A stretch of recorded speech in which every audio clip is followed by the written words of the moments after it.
మరి పెద్దలు మాట్లాడేది ఉంది. ఈరోజు ఈ ప్రాంతానికి వన్నె తెచ్చే విధంగా ఈ ప్రాంతం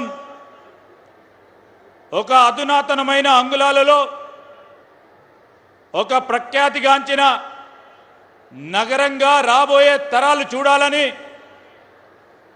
కలలు గంటూ కలవరకే పరిమితంగా కాకుండా ఆలోచన చేస్తూ ఈరోజు మొదటి అడుగులు వేస్తా ఉన్నాం. ఈ శుభదిన సందర్భంలో ఫ్యూచర్ సిటీ డెవలప్మెంట్ అథారిటీకి సంబంధించిన భవన నిర్మాణ కార్యక్రమం ఇప్పుడే మా కమిషనర్ గారు శశాంక గారు మాట్లాడటం జరిగింది. ఒకటి ఫ్యూచర్ సిటీ డెవలప్మెంట్ అథారిటీ.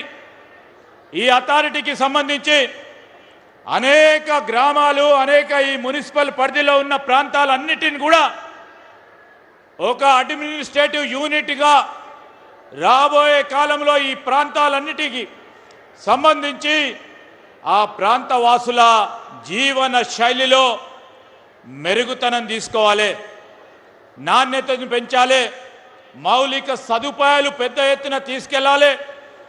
ఇక్కడ కావాల్సిన రోడ్లు కానీ ఇక్కడ కావాల్సిన మన డ్రైనేజ్ సీవరేజ్ విషయంలో కానీ త్రాగునీరు విషయంలో కానీ ఈరోజు ప్రధాన నగరాల్లో ఉంటున్న విధంగా ఈ ప్రాంతవాసులకు అందజేయాలని ముఖ్యమంత్రి గారి ఆలోచన మేరకు ఈరోజు ఫ్యూచర్ సిటీ డెవలప్మెంట్ అథారిటీ రేపు భారత్ ఫ్యూచర్ సిటీకి సంబంధించిన రాబోయే పరిశ్రమలు, కాలుష్యం లేని పరిశ్రమలు, ఈరోజు గ్రీన్ ఫార్మా సిటీగా ఎదగాలని ఆలోచన చేస్తూ ఉన్న ముఖ్యమంత్రి గారు ఆనాడు మాట చెప్పిన పెద్దలందరి ఆలోచన మేరకు ముందుకు నడుస్తూ ఉన్నాం.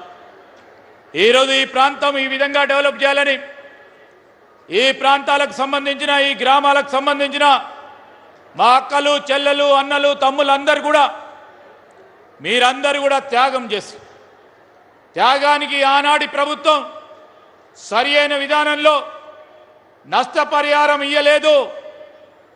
మా ప్రభుత్వం కాంగ్రెస్ ప్రభుత్వం వచ్చిన తర్వాత ముఖ్యమంత్రి రేవంత్ రెడ్డి గారి నాయకత్వంలో ఎవరికి అన్యాయం జరగకూడదని చెప్పిన మాటపై నిలబడాలని నష్టపోయిన రైతాంగ సోదరులకి నష్టం కాకుండా వీలున్నంత వరకు వారికి సహకారం అందించే కార్యక్రమాన్ని ఈ 2.5 సంవత్సరాల కాలంలో చేపట్టడం జరిగింది. ఈరోజు మనం ప్రక్కన హైటెక్ సిటీని చూస్తూ ఉన్నాం.